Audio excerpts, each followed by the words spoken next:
It's time for a wedding. Hello everybody, Realm Builder Guy here, and welcome back to the channel and more Crusader Kings 3 fun with the Angevins. As we can see here, England is still at war with itself. Hopefully that continues for quite a long time. Also see the Holy Roman Empire, expanding a little bit more here. The border war of France and northern Italy continues. Napoleon would be proud, and the Ruthenians continue to surprisingly hold on to their power there in Eastern Europe, along with Estonia as well. But today we are, or King Henri is, heading to Paris, to Ile-de-France, for a wedding at the court of the King of France. We immediately head off. Now, of course, Henri is a, let's say, an intrigue king. I mean, I kind of named him the Spider of France, kind of following a 15th century French king, the Universal Spider, and so he will play intrigue at court here. We do have something here, something to deal with at the court, but I'm not going to worry about that right now. We are worried about this. Tempting fruit. Our road takes us through treacherous parts of Courcillon. While I scan for any dangers ahead, a rustling bush grabs my attention. Could it be a wild animal? As I brace myself for impact, Mahbub jumps out of the bush instead, holding a plant. You scared me, Mahbub.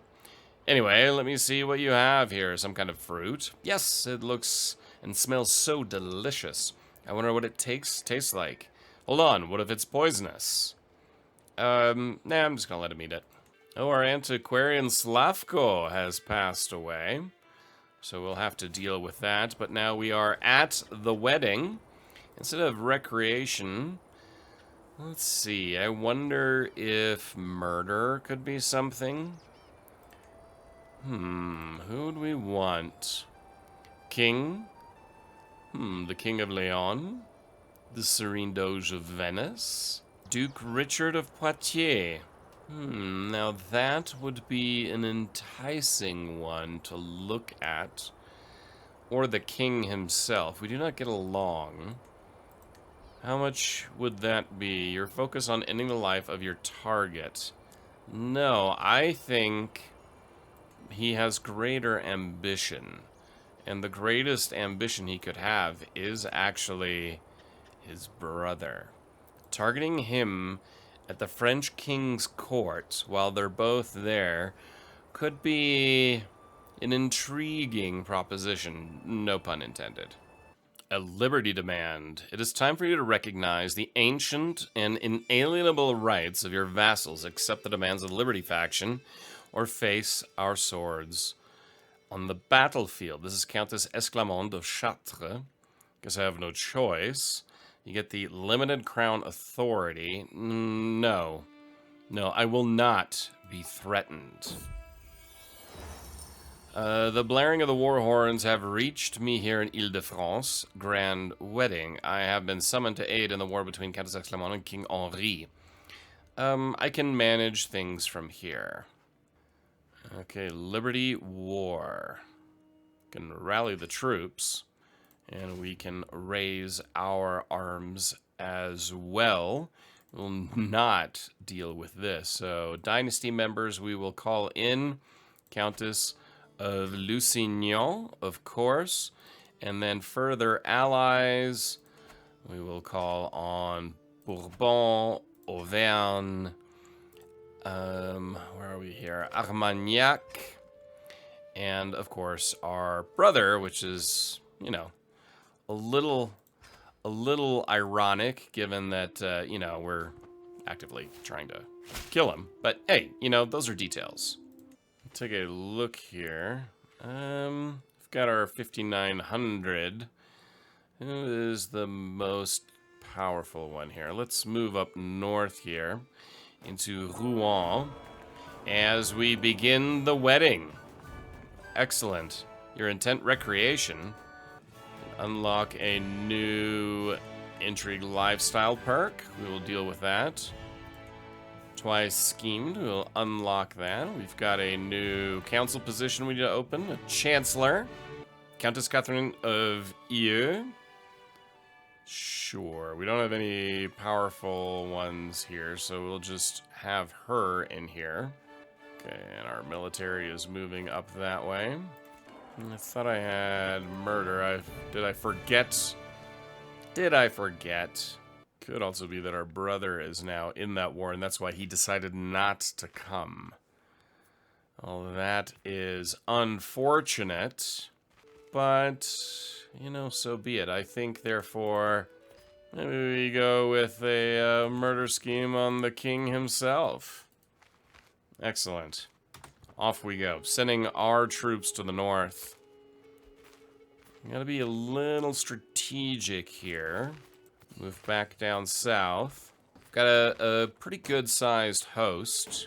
Back down this way. That's a large army. How large is ours here? Let's see, when everyone comes together.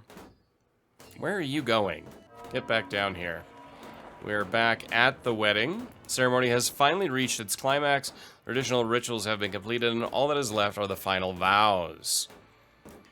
And an I do. Exciting times. And the banquet begins. The formal part of the wedding, the ceremony, is finally behind us.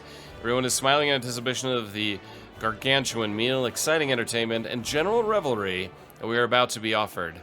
Let's tuck in. Though not the absolute grandest affair, the evening's entertainments are still an exciting array of actors, acrobats, jugglers, and more. Near my seat, both Duke Berenguer and King Rodrigo share their opinions on the display. I always get a little jittery if the performances are too daring, Berenguer chortles. Bah. Once they're adequate, but they're hardly the spectacle I was expecting.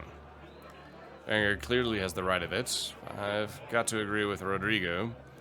My threatening gaze is locked on Julien. I'm focused on the actual entertainment.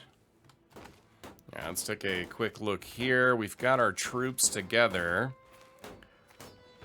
Are there any more coming? We've got that large host up there. I don't like it that they went all the way up there. If we move in here, will they come? We've got 59. There's another 55, another 1,300. We have the numbers. Question is, will they break off? They will. Will they get here in time? Oh, it's a rare person who can go an entire feast without needing at least a little time outside, away from the hubbub, even if only to relieve themselves. Fortunately for me, King Julien is no exception. From a nearby alcove, I watch as he stares out of the window of this high, lonely tower, clearly admiring a view to die for. One good sharp shove, and all my problems are over. It'll even look like an accident. Got the element of surprise, so if the plan goes awry, bolting in time shouldn't be a problem. Sadly, it likely won't take much questioning for Julien to note my suspicious absence. Alright. One firm push, and perhaps I'm off better observing? I don't think so. This was a foolish idea. No. Oh, the king has died on his wedding day. That's so frustrating. The news of King Julien's sudden death strikes the wedding party as a rumbling thunder on a sunny day. The singing turns quiet, smiling faces change to tears. The flowers on the ground lay scattered and trampled by a grieving crowd. It is a true tragedy that such a day for happiness would turn into a day of mourning. A tragedy indeed. Alright, let's take a look here. Our army is moving in here. Their troops are moving in together. And now the battle has commenced. If everyone gets here in time, we will turn the tide. And we have already turned the tide. This battle is won already. Okay, thank God I am back home. Now back here, the Regency has ended, and victory is ours, and we can enforce the demands and end all of this. Now, a lot to get to, my friends. As we have, let's just move this on as everyone leaves, and peace has returned to the lands of Aragon. France, on the other hand, well, we'll have to take a look here in a minute. We can host a grand tournament. I'm not going to do that. A victory, that was easy enough. We've got a new marshal we need to find. Jourdain. He would be a fine one. He's diplomatic, severely injured, rough terrain expert, eager reveler. Maybe not him. We've got reckless, a physician. No. Here we've got forest fighter, brilliant strategist, Gaucher. I think that might not be bad. Unfortunately, the Duke of Barcelona, he's not really that good. He's a reaver, a forwarder, overseer, misguided warrior. He's craven. So Gaucher will be it. Now, that has happened. And we can declare wars, of course. You can negotiate an alliance with your son and heir, Prince Folk. Forgot to do that. And we can also, in the meantime, restore accolades. So send the herald. Done that. We've got some people that have now are sitting in our dungeons. And this is the time now to deal with these people. Bernard de Courtenay. I think with him, is he any good? Not really. I could just gain a weak hook. He will not accept that. Can we execute this guy? Act of tyranny. So, really, there's really not much I can do with him. Except just let him go. And we will do that. Thomas. He, on the other hand, he would be a very good marshal. He's a holy warrior, a tough soldier. And we can recruit him and gain a weak hook. But I'm not going to worry about the hook. Instead, I would like to recruit him. Count Raymond of Saumur. Him, on the other hand, we can simply execute. He's got a player heir in a child, but other than that, it is time to kill him. It costs us 100 piety to execute him. Countess Esclarmonde. Her primary heir is Sigismund de Blois. So what we could do with here, we could banish her. Don't know if I wish to do that. Ransom her, no, that's definitely not what we're going to do. Countess Denise. She will renounce her claims. She won't get banished. Can't do a weak hook. But, yes. Her, we will have her renounce her claims instead. Count Jacques. With him, I mean, it took a while. But, with him, we will banish him from the realm.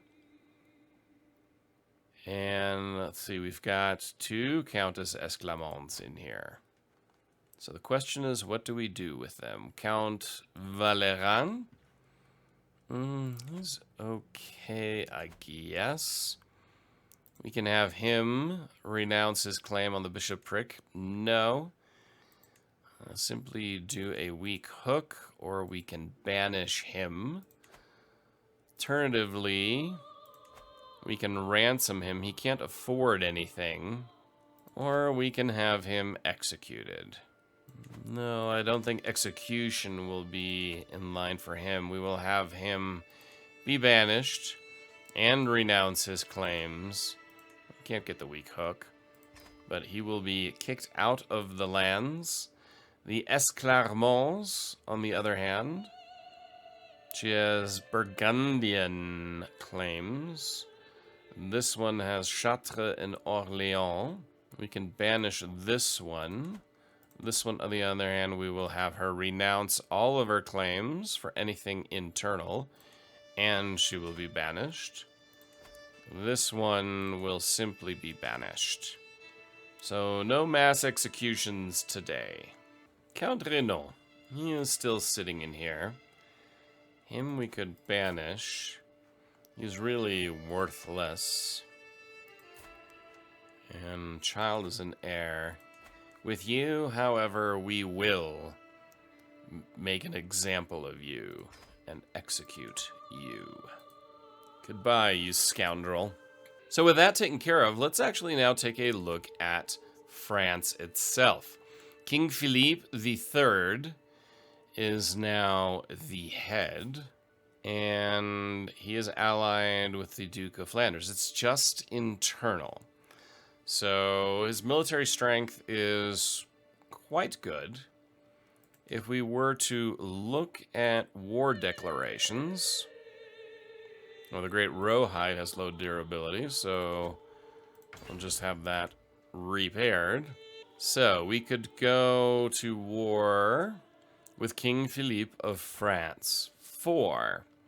Seize the Duchy of Berry de jure, the County of Berry de jure, our claims of Poitiers or Auvergne, which that would be an interesting one. The Countess's claims in Amiens, that's uninteresting. Count Yves' claims, also uninteresting. This would be a really, really tight war, to say the least. Now, of course, going to war with him, we have a lot of French internal allies, and they wouldn't turn on basically their king. So we're not quite there, but I thought destabilizing the realm, getting rid of some of those pesky alliances would definitely be worth it. If we look at Philippe III, you know, he's not bad. He's actually pretty good overall. He's got no claims there. And then we have Prince Rogue. He has claims internally. He's allied with Brittany. And here's another one. We could look at, what would be a murder scheme here? 59% to continue killing the kings of France and destabilizing them. That's one option. He has, of course, one child, Princess Ede. I doubt they would be okay with a marriage at this point. Actually, he would. He would accept this. Marrying in here Princess Marguerite of France, the granddaughter of King Antal, the 8-year-old and our 15-year-old son. Look at her claims. She has a press claim on the Kingdom of France and everything that is within it. He himself has one child, Princess Ede, who is unlanded and has no claims. That is intriguing. The primary heir here, we have Prince Rourg of France. I mean, that would be one way to do this, is to gain this alliance. Now, she's 8, and she has very high stewardship. Other than that, she is bossy. That would be an interesting marriage. It wouldn't give us an alliance, but it would give their children claims, because these are pressed claims. So that means her children would inherit these claims. It's a bit of a risk, because Folk, of course, is 7 years older than her. Getting this betrothal in, it'll still take, 8 years before they would actually get married. They have children, and then our heir and his heir, essentially, our grandchild, would then gain a claim on the Kingdom of France. Interesting. Let's look elsewhere where we can find some matches. Now, one thing we could do is look here internally at Castile. We have a pretty good relationship with King Nuno the Smelly. His primary heir is Nuno, who's married to the court jester. Okay, that's interesting, to say the least. Odd family. But either way, we could marry here, try to force it to the daughter, but she's unlanded with no claims. Instead, here we've got the son who has the implicit claims here, and as far as children, they have no claims yet because there's nothing to claim. Here, the marriage would be more around an alliance. The only way to get around this is to make Teresa's husband disappear. But that would be an Iberian pact here to help out. Strong ally against France, but we now have a potential to grab France down the line, playing the long game, as it were. We have Emperor Stephen the Peaceful and his son here. There's another son. There's no daughter here, so there's no marriage that would make sense there. The English. King Albert II now sits the throne. His primary heir is Adelaide de la Pole, of the de la Pole family. Really? I do like... Oh, he's a de la Pole as well. That's fantastic. I really like that. So Albert... So England is in a bit of a disarray right now. Very interesting. With Albert de la Pole acting as the regent.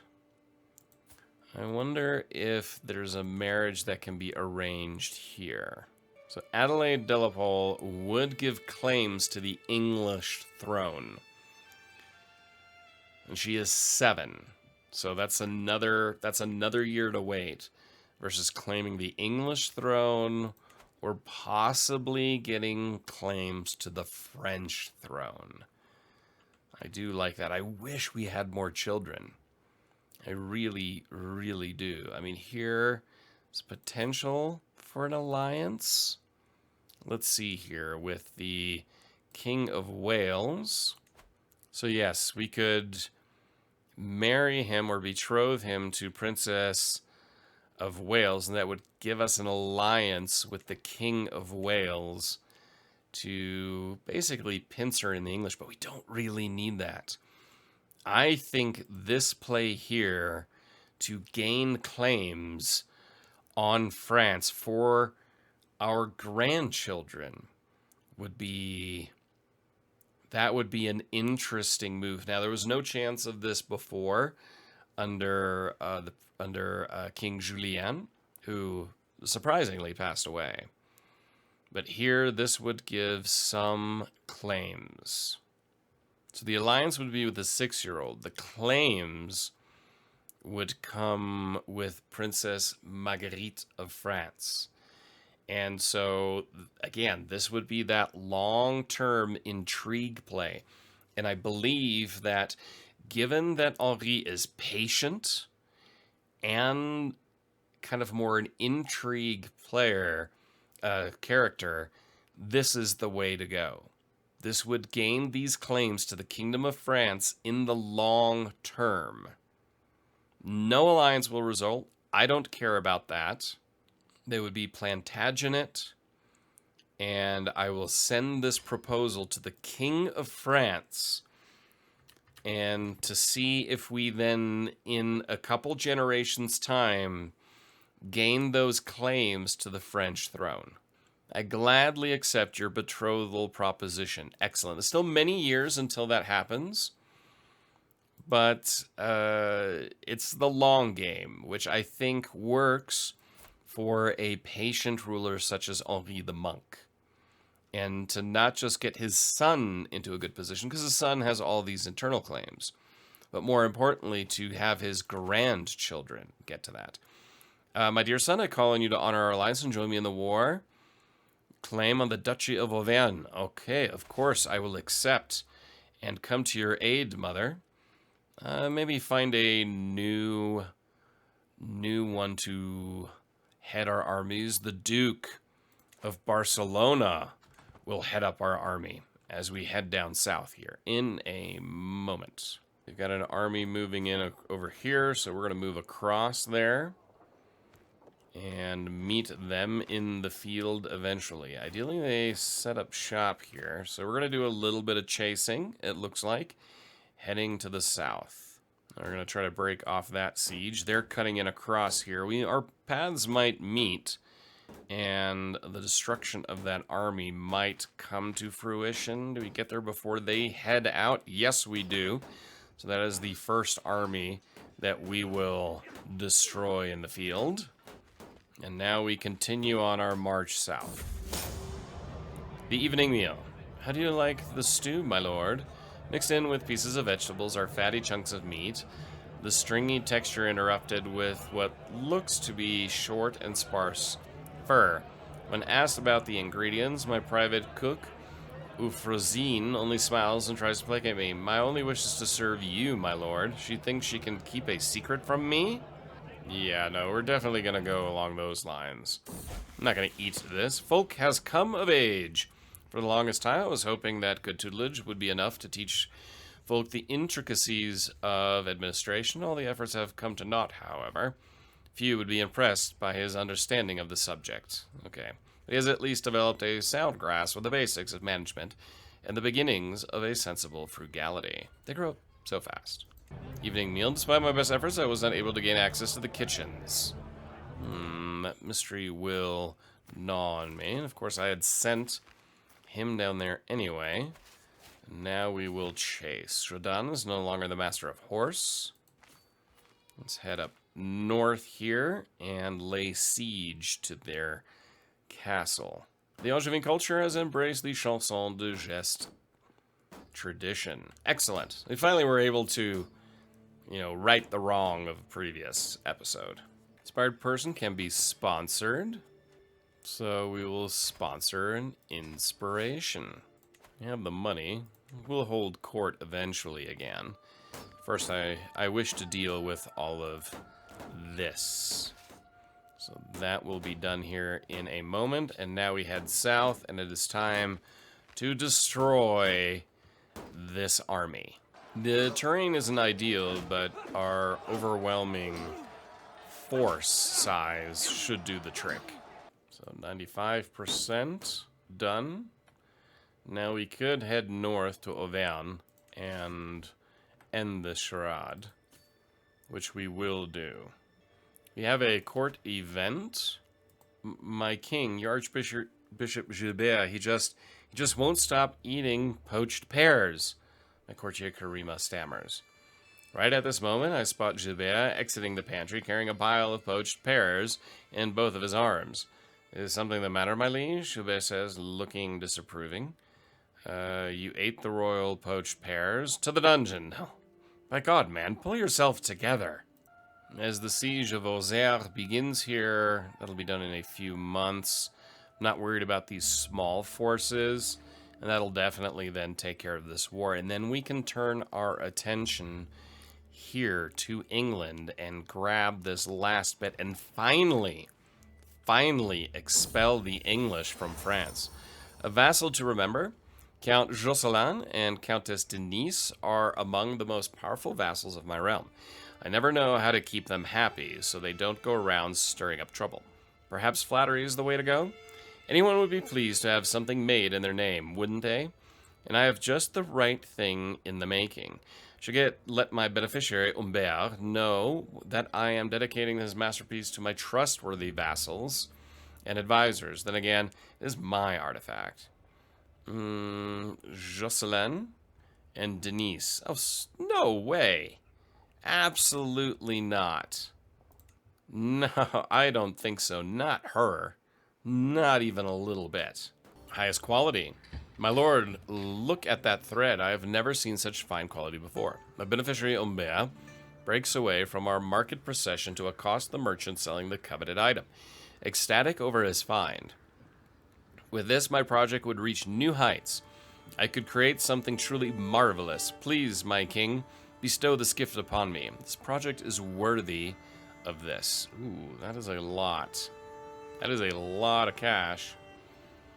Higher quality, of course, but surely we can get a fair price. Absolutely. Guard sees what Humbert needs. This is an act of tyranny now. Do you think I'm made out of money? No. Plays into the greed aspect.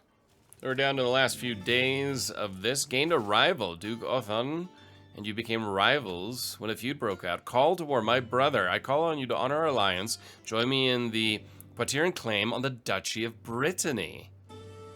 Oh, absolutely. I will accept this. This war here should be done soon. It's not. So let's head down south here. So we are culture discovered communal government. I need to end this war here first. Anjou rivalry. I am told Duke Othan, the contemptible sycophant, has vowed the Plantagenet to be internal enemies of his family. He actually raised some hackles. Oh, the feeling is mutual. No, that is childish. I don't have time for such things against a duke, a mere duke. Earl Richard, looks for a dissolution faction. He's going to be put to the sword soon enough. But first I want to crush this army in the field. Exquisite suffering. I am no longer satisfied with irregular tortures. I have become known for inflicting on my prisoners. I wish to create a masterpiece, a work of art which enshrines anguish and suffering, transcending all that I have done before. The question is, who shall be my canvas? Folk is perfect. Maybe Sansa? Hamburga? Who's this guy? Folk. Yes, Folk would be perfect. Councillor Giraud has died. Now that I have my canvas selected, I need to decide what form my masterpiece shall take. I can think of many agonies I would love to inflict upon Folk, but if I am to create true masterpiece, I must focus on doing just one thing perfectly. Shape his flayed body into a beautiful sculpture. Oof. He will sing me a sweet song of anguish. I do like that. Fond memories.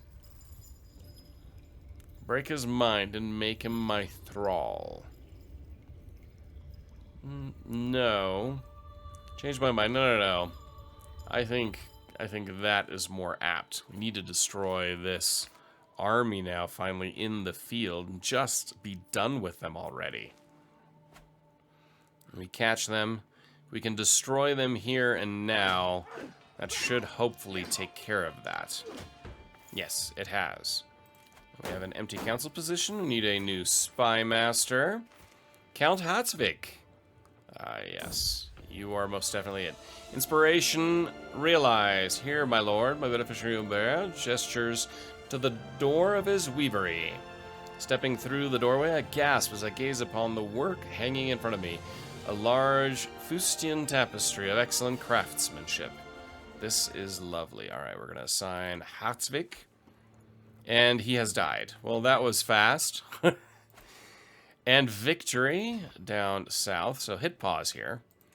Now, we could put Richard of Rouen. But no.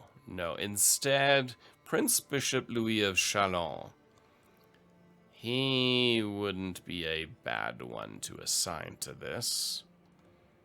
No one else here is really an intrigue person, so we will assign the Prince Bishop here. Now we can turn our attention to the north and send our armies up here to Poitiers and to destroy the Bretonish. Not aggressors, but the claim on the Duchy of Brittany, that would add it to Poitiers, which wouldn't be a bad thing. Does he have a son yet? He does have children, but it's still within the Plantagenet name. So he's got 2 children.